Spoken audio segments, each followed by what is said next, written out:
Bonjour Manuel Bompard. Bonjour. Alors en tant que coordinateur de la France Insoumise, vous êtes invité demain par Emmanuel Macron à participer à cette réunion inédite avec les autres chefs de parti. Ça se passera, on le sait, à l'école de la Légion d'honneur à Saint-Denis. Alors déjà, vous ne l'avez pas encore annoncé. Est-ce que vous vous y rendrez ? On en discute avec nos partenaires de la NUPES. Notre objectif, c'est d'avoir une réponse qui soit une réponse commune. On a appris cette invitation dans la presse. On a peu d'informations sur la manière avec laquelle le président de la République envisage les discussions. Et honnêtement, on se fait peu d'illusions sur le résultat. Mais vous, LFI, vous souhaitez plutôt y aller ? Moi, aller manger avec le président de la République, puisqu'il s'agit d'une réunion de travail et d'un dîner, je n'en vois pas l'intérêt.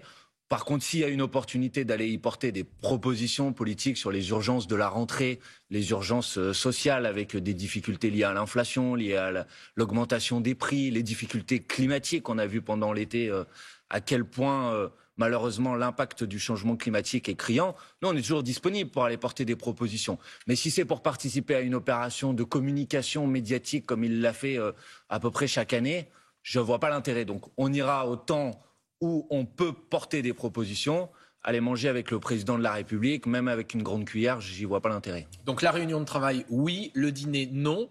Ce sera dans quel état d'esprit pour vous ? L'état d'esprit est que on est là pour défendre les intérêts du peuple. Et les Français, ils sont confrontés en cette rentrée à des difficultés sociales majeures. Et j'observe dans le courrier du président de la République que malheureusement de ces sujets-là, il ne veut pas parler. Il évoque l'hypothèse de référendum. Par exemple, nous irons porter au président de la République le fait qu'il y a un référendum que les Français attendent depuis plusieurs mois. C'est un référendum sur le projet de report de l'âge de départ à la retraite à 64 ans. S'il veut faire un référendum, qu'il le fasse. Olivier Véran, le porte-parole du gouvernement, hier a même parlé de ce qu'il a appelé et qualifié, je cite, de préférendum. En clair, ce serait un référendum avec plusieurs questions sur plusieurs thèmes.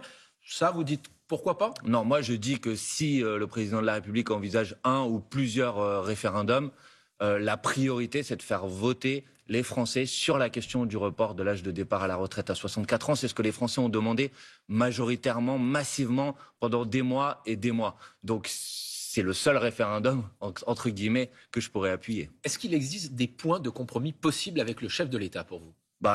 Quand je lis le courrier d'invitation qu'il nous a transmis en vue de cette réunion de demain, je ne vois pas sur quoi il est possible de faire On sait que compromis. vous allez parler international, cohésion nationale, institution. Il n'y a aucun point d'accord sur ces thèmes-là ? Je ne crois pas. Et puis, encore une fois, moi, je n'ai pas l'intention de parler que de ça. Parce que les difficultés auxquelles sont confrontés aujourd'hui les Français, les salaires qui sont trop bas, le prix de la vie qui est trop haut, la vie qui est trop chère, les services publics qui sont en très grande difficulté, les renoncements à l'accès aux soins, au système de santé. Ça, c'est des questions qui sont des questions centrales. L'écologie. Sur lequel vous pourriez trouver un point d'accord. Je sais pas, on verra, mais vous la question savez... de l'IVG, par exemple, je sais qu'il y a un débat à mais gauche nous, sur la façon... nous avons, à l'initiative de notre présidente de groupe, Mathilde Panot, fait voter à l'Assemblée nationale une proposition de loi pour la constitutionnalisation du droit à l'IVG. Donc si le président de la République veut enfin, puisque ça fait quasiment un an, traduire cette proposition de loi adoptée à l'Assemblée nationale pour l'inscrire dans la Constitution, nous en serons d'accord. Mais encore une fois, je sais aussi à quel point le président de la République est habitué à ces exercices de communication sans lendemain. On a eu le grand débat, on a eu la Convention citoyenne sur le climat. S'il s'agit de participer à une opération de communication médiatique qui compte pas sur nous pour en être les protagonistes. Il vous demande de venir avec des contributions. Donc vous, votre contribution, c'est la demande d'un référendum sur les retraites. C'est bien ça ? Entre autres, et puis peut-être qu'on fera d'ici demain une contribution plus détaillée avec un certain nombre de propositions sur le fond. On a des difficultés, par exemple, dans cette rentrée, la rentrée scolaire qui arrive. Vous savez que le prix des fournitures scolaires a augmenté de plus de 11%. Et par exemple, sur ce sujet, nous proposons la gratuité totale de l'école.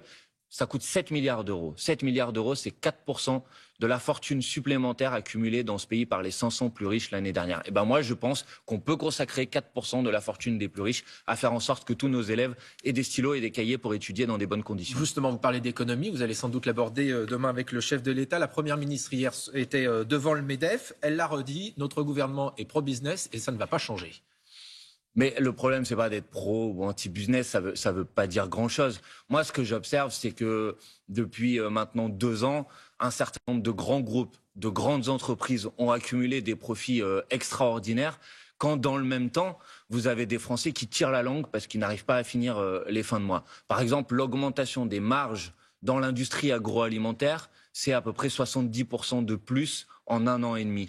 Et dans le même temps, vous avez plus de 20% d'augmentation des prix sur les produits alimentaires. Donc je dis juste qu'il me semble que c'est une mesure d'équité, de justice élémentaire, de dire que quand des grands groupes s'en mettent plein les poches, il faut les mettre à contribution pour faire en sorte que ça soit moins difficile pour les Françaises et les Français. Donc moi je dis qu'il faut mettre sur la table enfin une taxation des super profits des grandes entreprises pour faire en sorte d'alléger la charge du coût de la vie pour les Françaises et les Français. Le ministre de l'Éducation, Gabriel Attal, a annoncé hier l'interdiction de l'abaya à compter de la rentrée qui va avoir lieu dans quelques jours. Pourquoi ça vous pose problème ? D'abord parce que je pense qu'on attend en cette rentrée scolaire autre chose du ministre de l'Éducation nationale que d'aller agiter les peurs et les fantasmes sur une tenue dont tous les signalements disent que ça concerne à peu près 0,25% des établissements scolaires. Est-ce que pour autant, ça veut dire qu'il ne faut rien faire ? Je vais répondre sur le fond. Mais d'abord, je vais vous dire qu'il y a d'autres sujets en cette rentrée scolaire. Il y a la question des fournitures scolaires, j'en ai parlé.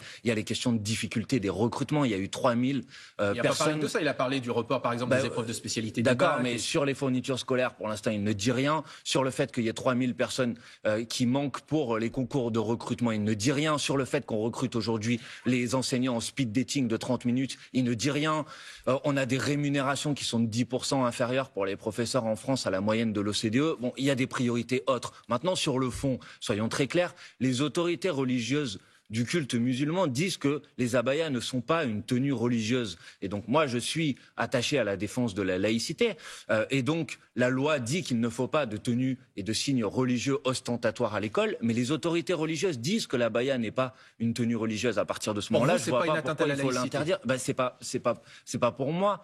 C'est le principe de la laïcité, c'est que ce sont les religions qui déterminent quels sont leurs signes religieux. Si une religion considère que telle tenue n'est pas un signe religieux, je ne vois pas pourquoi il faudrait l'interdire. Donc je vous annonce ici que moi je proposerai à notre groupe parlementaire de attaquer au Conseil d'État cette réglementation parce que je pense qu'elle va être contraire à la Constitution, qu'à mon avis elle est dangereuse, elle est cruelle, qu'elle va se traduire par encore une fois des discriminations à l'égard des jeunes femmes et en particulier des jeunes femmes de confession musulmane. Et je pense qu'on n'a pas besoin de ça dans notre pays. La religion, ça doit être un facteur d'unité, ça doit être un facteur de paix. La laïcité, ça doit être un facteur d'unité, un facteur de paix. Ça ne doit pas être un facteur de division et de stigmatisation. Quand est-ce que vous allez attaquer cette... On va en discuter, c'est la proposition que je vais faire à mon groupe parlementaire. Mais bon, voilà, c'est important que tout le monde comprenne ça. La laïcité, c'est notre bien commun, c'est très important. Il ne faut pas l'utiliser pour stigmatiser une religion en particulier. Sur ce point-là, vous êtes un peu en décalage avec vos sympathisants. L'IFOP a ressorti un sondage qui a été fait il y a quelques mois dans lequel on voyait qu'il y avait 60% des sympathisants de la France insoumise qui étaient opposés à la possibilité de porter dans les collèges et les lycées publics des abayas, des djellabas. Je pense qu'on fait dire tout et son contraire. Je vois sur des reportages de télé dire il y a un débat sur l'abaya et on montre des jeunes femmes qui rentrent dans une école et qui retirent leur voile. Donc l'abaya et le voile, c'est pas la même chose. L'abaya, c'est une robe longue. Moi, je vous dis que si vous rentrez dans cette logique, vous allez avoir de grandes difficultés à distinguer ce qui est de l'ordre d'une tenue religieuse et ce qui est de l'ordre d'un effet de mode ou d'une tenue que des jeunes femmes décident de mettre parce qu'elles ont envie de le mettre. Donc attention, parce que quand on commence à réglementer les tenues, en particulier les tenues des femmes, je pense qu'on ouvre une boîte de Pandore de laquelle on ne sortira pas. Et donc, je pense que c'est une très mauvaise décision et qu'il ne faut pas la mettre en œuvre. Fabien Roussel, votre camarade, si je veux dire votre cousin du Parti communiste français, lui dit « Je suis pour cette interdiction ». Ça vous étonne ou pas ? C'est son choix. Fabien Roussel peut dire ce qu'il veut. Moi, c'est pas ça qui m'importe. Ce qui m'importe, c'est qu'est-ce qui est bon pour le pays. Et de mon point de vue, cette mesure est une mesure dangereuse pour le pays. Alors Fabien Roussel a répété aussi ce week-end qu'a priori, il ne voulait pas d'une liste d'union de la gauche dans la perspective des européennes qui auront lieu dans quelques mois. Il y en a une qui a fait beaucoup parler d'elle ce week-end, c'est Ségolène Royal, parce qu'elle vous avait réservé la primeur de son annonce lors de vos rencontres au sorte d'université d'été. Elle dit « Je suis disponible pour être la tête de liste, mener une liste d'union de la gauche ». Ça peut être votre candidate pour les européennes, Ségolène Royal ? Moi, vous le savez, depuis plusieurs mois, la France insoumise, nous sommes partisans, nous sommes unionistes. Nous voulons la poursuite de la NUPES et notamment le fait que la NUPES propose une liste commune aux élections européennes. Avec Ségolène Royal ? Attendez, j'observe, parce que la question, ce n'est pas une question de personne aujourd'hui. J'observe que ce week-end, cette cause-là, la cause de l'union, elle a avancé. Parce qu'un certain nombre de personnalités ont pris position. C'est le cas de Ségolène Royal, c'est le cas de Benoît Hamon, c'est le cas d'un certain nombre de députés socialistes comme Jérôme Guedj. J'ai entendu même le premier secrétaire du Parti socialiste, Olivier Faure, dire que si les écologistes qui le refusent aujourd'hui changeaient d'avis, lui serait prêt à aller vers une liste commune aux élections européennes. Donc moi, je réponds à votre question. Nous l'avons dit depuis le début. Nous sommes prêts, si c'est nécessaire, pour permettre cette liste commune, que la tête de liste ne soit pas issue des rangs insoumis. Il faut pour ça que cette tête de liste puisse recevoir l'assentiment de l'ensemble des composantes de la NUPES. Si c'est le cas de Ségolène Royal, pourquoi pas. Si c'est le cas de la candidate des écologistes, Marie Toussaint, pourquoi pas. Si c'est le cas de quelqu'un d'autre, pourquoi pas. Vous voyez, notre objectif, c'est de faire en sorte que la NUPES soit unie à ces élections européennes. Et je pense que c'est notre seule boussole. Est-ce que si c'est une liste indépendante seule de la France insoumise, ça pourrait quand même être Ségolène Royal? Non, je pense que là, en tout cas, il me semble que l'état d'esprit dans lequel Ségolène Royal a fait cette proposition, elle a le droit de le faire, mais c'est sa proposition, c'est pas la nôtre. L'état d'esprit dans lequel elle a fait cette proposition, il me semble, c'est dans l'hypothèse d'avoir et de permettre d'avoir une liste qui rassemble l'ensemble des composantes de la NUPES. C'est notre souhait aussi. Et donc, moi, j'appelle les militantes et les militants de l'ensemble des organisations de la NUPES de se rappeler qu'on en a besoin. Il y a 84% des sympathisants de la NUPES qui sont favorables à une liste commune aux élections européennes. S'il n'y a pas de liste commune, pour vous, c'est la fin de la NUP? Je pense que dans ce cas-là, la NUPES ne voudra plus dire grand-chose. Donc c'est pourquoi, parce que moi, je préfère d'abord essayer de remporter cette bataille de conviction.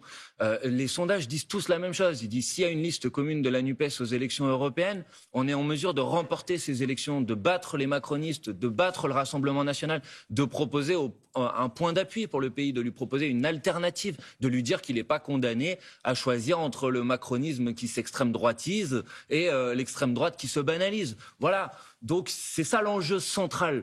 Et je suis attaché à la NUPES, je pense que la NUPES a besoin de continuer parce qu'elle nous a permis déjà de faire des grandes choses et qu'elle doit être ensemble aux élections européennes. Donc toutes celles et ceux qui prennent des positions dans ce sens-là, je trouve ça positif. Merci Manuel Bompard d'avoir été avec nous dans les 4V ce matin. C'est à vous, Maud et Adrien. Manuel Bompard qui nous annonce donc que son groupe parlementaire attaquera cette interdiction de l'abaya quand le texte sortira. Merci beaucoup, messieurs, pour cet échange et merci à Cathy Attia.